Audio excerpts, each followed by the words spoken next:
लेटा दे। अनु अनु पाला लेटा दे। अब हम इन्हें यहाँ अकेला छोड़ देते हैं, थोड़ी देर में ये सो जाएंगी।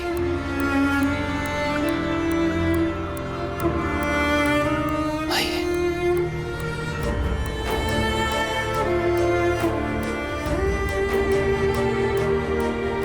घबराने की बात नहीं है राम जी, वो कुछ ही देर में उठ जाएगी, स्वस्थ हो जाएगी। काका रुकिए, आपने आई के साथ क्या किया जिससे आई को आराम मिल गया? मुझे भी जानना है, क्योंकि मेरे जीवन में भी रोज समस्याएं आती रहती है और हर कोई सिर्फ समस्या उत्पन्न करने में लगा रहता है। उससे मुझे बहुत दिक्कत होती है और उससे मेरा ध्यान पढ़ाई से उचटने लगता है।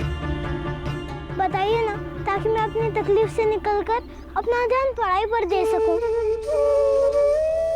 क्योंकि मुझे पता है कि पढ़ाई के माध्यम से ही हम इस समाज को बदल सकते हैं। बताइए ना, ताकि मैं अपनी सारी बाधाओं को पार करके अपनी पढ़ाई पूरी कर सकूं, क्योंकि मुझे पढ़ना है।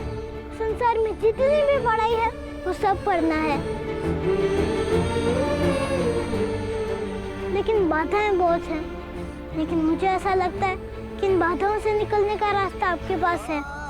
बताइए ना, आपने आई के साथ ऐसा क्या किया? बेटा, मैंने तुम्हारी आई के साथ कुछ भी नहीं किया, सिर्फ उनको एकाग्रचित्त कर दिया। और जब मन एकाग्र होकर किसी एक बिंदु पर केंद्रित हो जाता है, तब मस्तिष्क के बाकी बिंदु धुंधले पड़ने लगते हैं। उनकी अनुभूति धुंधली और हल्की हो जाती है और हमारी पूरी ऊर्जा वहां इकट्ठी हो जाती है जहां हम अपने मन को केंद्रित करते हैं। इसीलिए तुम्हारी आई की दर्द की अनुभूति खत्म हो गई और वो सो गई, क्योंकि मैं उन्हें शून्य में ले गया। शरीर ढीला, मन ढीला, सारे बंधन ढीले, और इस प्रक्रिया में उनके अंदर का सारा कोलाहल शांत हो गया और वो सो गई। लेकिन काका, आपको ये ज्ञान मिला कहाँ से? बताता हूँ बेटा, बताता।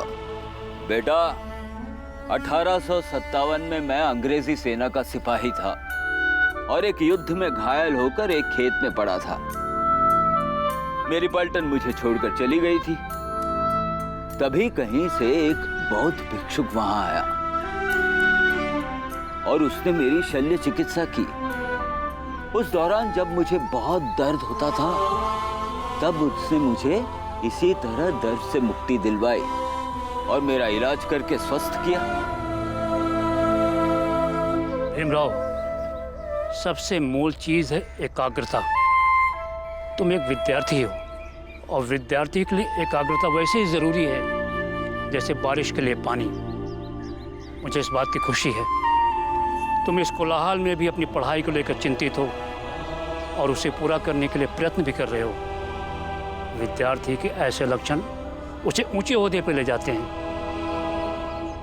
संस्कृत में श्लोक है, काग चेष्टा बको ध्यानम स्वान निद्रा तथैव च अल्पहारी ग्रह त्यागी विद्यार्थी पंच लक्षणम। अर्थात कौवे जैसा प्रयास करने वाला, बगुले जैसा ध्यान, कुत्ते जैसी निद्रा, जरा से ही आहट में भी सजग हो जाए, कम भोजन करने वाला, ग्रह का त्याग करने वाला, ये सभी सर्वश्रेष्ठ विद्यार्थी के लक्षण हैं। घर का त्याग? मतलब मुझे घर का त्याग भी करना पड़ेगा? नहीं बेटा, ऐसी बात नहीं है। ये बहुत पुरानी बात है। जब शिक्षा ऋषियों द्वारा दी जाती थी और ऋषि जंगल में रहते थे, इसलिए विद्यार्थियों को शिक्षा प्राप्त करने के लिए अपना घर छोड़कर जंगल में जाकर रहना पड़ता था। लेकिन अब बात वैसी नहीं है। अब शिक्षा जंगलों से निकलकर नगरों में आ चुकी है इसकी वजह से अब घर छोड़ने की जरूरत नहीं। लेकिन बाबा, शिक्षा प्राप्त करने के लिए मुझे घर छोड़कर जाना पड़ेगा। भीम बेटा, कहाँ जाओगे? 7 समंदर पार।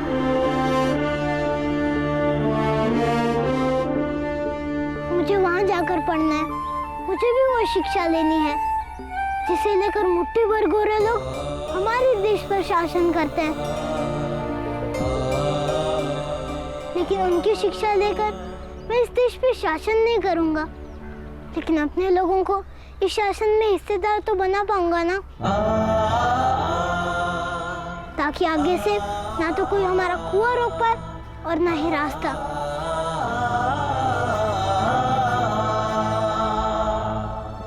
लेकिन गुरुजी, वहां जाने से पहले मुझे आपसे संस्कृत पढ़नी होगी। क्या आप मुझे पढ़ाएंगे? अच्छा ये बताओ, संस्कृत पढ़ने के बाद क्या करोगे? जो श्लोक आपने अभी सुनाया, वैसे और भी श्लोकों को ढूंढूंगा जो लोगों को प्रेरणा दे सके, और उन किताबों को भी पढ़ूंगा जिसे पढ़कर सर्वज्ञ महाराज जैसे लोग समाज में घृणा फैलाते हैं, समाज को बांटते हैं।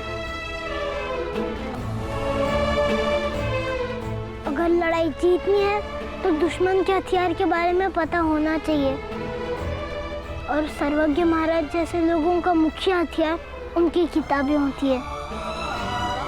भीम बेटा, तुम एक साथ क्या क्या करना चाहते हो? सब कुछ बाबा, हमारे साथ भी तो एक साथ सब कुछ होता रहता है। बाबा, मुझे सब कुछ जानना है, सब कुछ करना है, और सबसे पहले ये जानना है कि धर्म क्या है।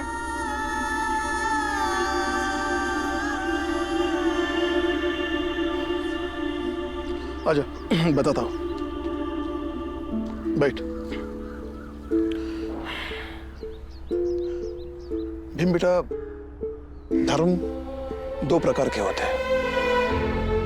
एक धर्म वो जो जीवन को चलाना सिखाता है, और एक धर्म वो जिसे कुछ स्वार्थी लोग अपना चाबुक बना लेते हैं और लोगों को उसी से डराकर अपने मन के मुताबिक चलाते हैं। वो धर्म के नाम पर अपने हिसाब से कायदा कानून बना लेते हैं, जिससे वो लोगों को बड़ी या छोटी जातियों में बांटकर अपना स्वार्थ सिद्ध करते हैं। लेकिन ये सब ऊपर वाले के नाम पर करते हैं, ताकि लोग डर से वो सब करते रहे जो जो वो चाहते हैं। और लोग इन 2 में से जिस धर्म को मानते हैं, बस वो वैसे बन जाते हैं। मतलब वो दीवार बनाने वाले लोग दूसरे प्रकार के लोग हैं।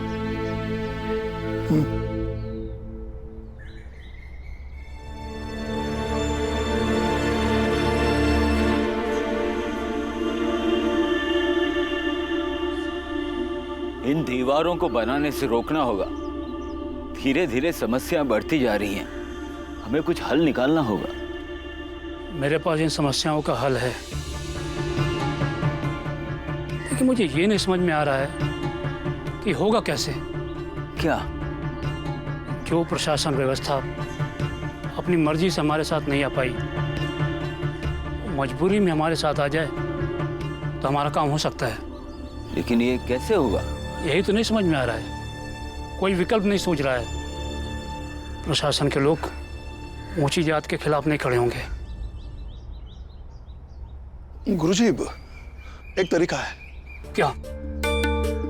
मैं फौज में रह चुका हूं, इसलिए मुझे अंदाजा है कि वो लोग हमारे गांव तक कैसे आएंगे।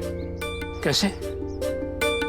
इसके लिए हमारे सारे जाति के लोगों को इकट्ठा करना पड़ेगा। ठीक है, मैं लोगों को इकट्ठा करता हूँ। मैं भी भीमराव को वहां से लेके आता हूँ। गुरुजी, रहने दीजिए। उसने कुछ देखा होगा, कुछ समझने की कोशिश कर रहा होगा। यही सब उसे उलझाएगा भी और सुलझाएगा भी। जूझने दीजिए उसे खुद में। चलिए गुरुजी, हम अपना काम करते हैं, आइए। हाँ, ऊपर ऊपर करना, थोड़ा ऊपर बंद। हाँ हाँ कर रहा हूँ। देख ले, आंखें फाड़ के देख ले, क्योंकि जब ये दीवार ऊंची हो जाएगी ना, फिर कुछ दिखाई नहीं देगा। लेकिन इन ऊंची दीवारों से आपको क्या लाभ मिलेगा? इससे हमें ये फायदा होगा कि हम पूरी छोटी जाति वालों को एक साथ कैद कर लेंगे, कैद। लेकिन ये कैद तो हमें मिलेगी, आपको क्या मिलेगा? वो क्या है ना भाइयों, ये भीमराव हमें अपनी बातों में उलझा देगा। इसे महाराज की बातें समझ में आती है। जा महाराज से पूछ, जा। चल निकल यहाँ से, चल जा। चलो जल्दी जल्दी काम करो। केतन जल्दी कर थोड़ा। हाँ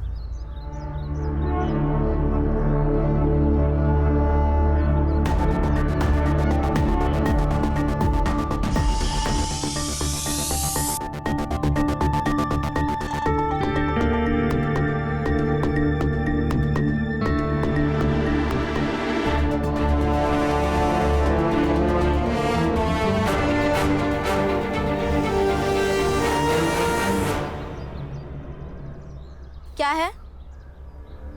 महाराज जी कौन सी किताब पढ़ रहे हैं? किताब नहीं, ग्रंथ है वो। तो उसमें क्या लिखा है? वो तो नहीं पता। तो ये बता दीजिए कि वो लिखी किसने? हमें नहीं पता। महाराज जी से पूछ के बताइए ना मुझे।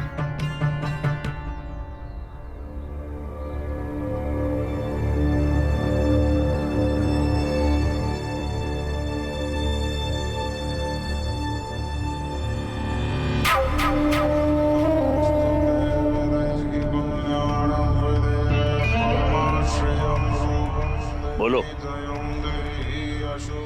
अब क्यों आए हो यहाँ पर? महाराज जी, जो किताब आप पढ़ रहे हैं वो लिखी किसने? मूर्ख, अधम, किसने लिखी है इससे ज्यादा ये जानना जरूरी है कि इसमें लिखा क्या है। इसमें लिखे हुए एक एक शब्द का पालन करना ही जीवन है। इस सृष्टि में हर एक कण की अपनी जगह तय है और अपने दायरे में जीवन व्यतीत करने में ही मोक्ष है। हाँ खैर, तुम क्या समझोगे ये बातें? तुम तो ठहरे छोटी जाति वाले अज्ञानी।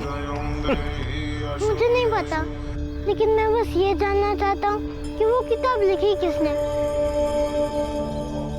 अपने अस्तित्व से दूर जाने की चेष्टा मत करो। इतनी ज्ञान मीमांसा तुम्हारे लिए ठीक नहीं है। जब से इस धरती का अस्तित्व रहा है, तब से इन किताबों का भी अस्तित्व रहा है। इसलिए तुम इसमें अपनी बुद्धि मत लड़ाओ।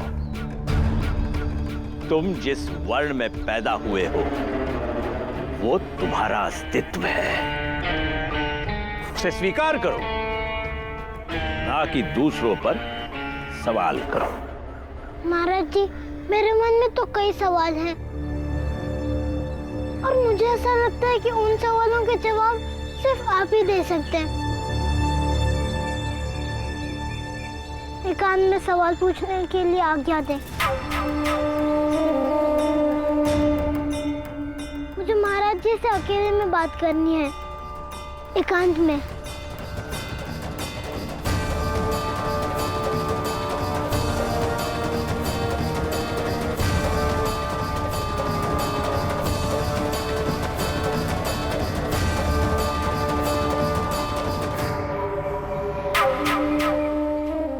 बोलो, क्या पूछना चाहते हो? बड़ी विनम्रता से कहना चाहता हूँ महाराज जी कि मैं चाहे जो हूँ, लेकिन ये आप तय नहीं करेंगे, ना ही कोई आपकी किताब तय करेगी। न ही कोई प्रवचन तय करेगा और न ही आपका समाज तय करेगा।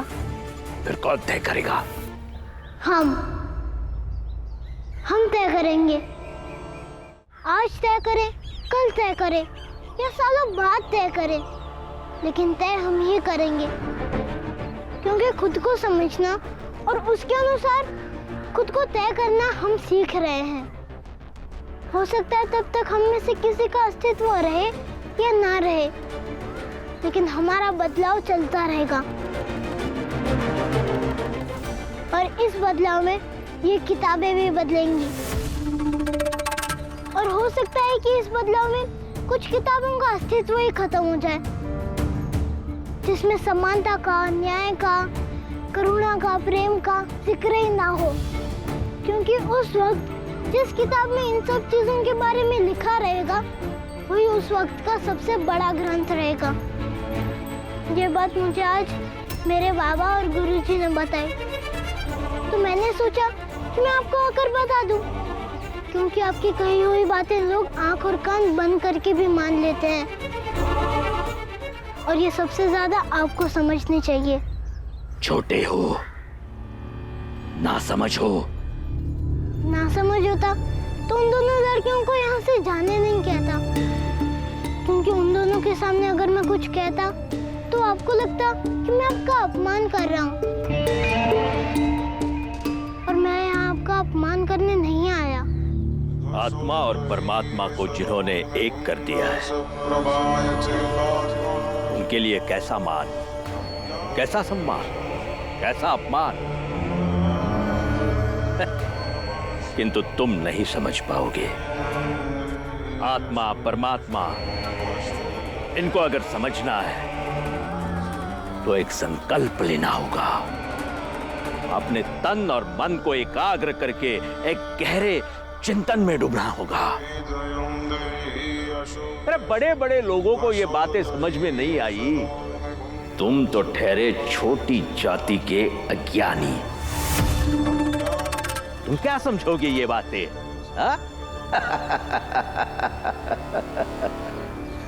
मेरी आई को दवा देनी थी और दवा के लिए पानी चाहिए था, और आपको मानने वाले लोग दीवार बनाने के लिए पानी का इस्तेमाल कर रहे थे, लेकिन मुझे पानी नहीं दिया।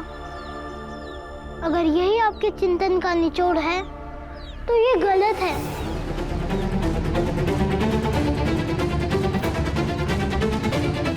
सन्यासी हूं मैं, मुझे क्रोध नहीं आता, किंतु तुम भी अपनी मर्यादा मत भूलो। अपनी मर्यादा को मैंने कभी पार नहीं किया, बस खुद से बड़ों का आदर करना ही सीखा है बचपन से। आपका भी आदर करता हूँ, और उसके बदले अगर आप मेरे भैया और बाबा की तरह मुझे भी कुचलवाना चाहते हैं तो कुचलवा दीजिए। इससे हम चुप जरूर हो सकते हैं, लेकिन सोचना नहीं छोड़ सकते। और सोचने वाला व्यक्ति अपनी सोच पर चलता है और उसे वास्तविकता में बदलते हुए देखता भी है, और ये हमारे साथ कभी ना कभी जरूर होगा।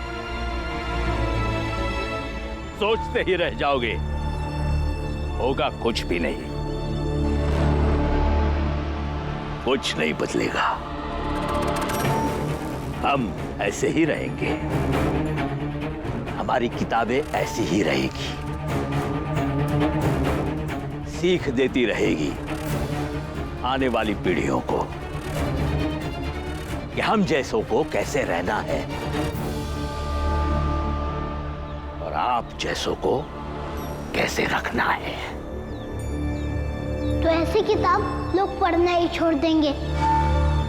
जो किताब लोगों को घृणा करना सिखाती है, जो उन्हें बांटती है, वैसी किताब लोग पढ़ेंगे ही नहीं। और फिर एक नई किताब लिखी जाएगी, जिसका धर्म होगा मनुष्यता, और आधार होगा भाईचारा, और फिर वो किताब सबसे ऊपर रहेगी।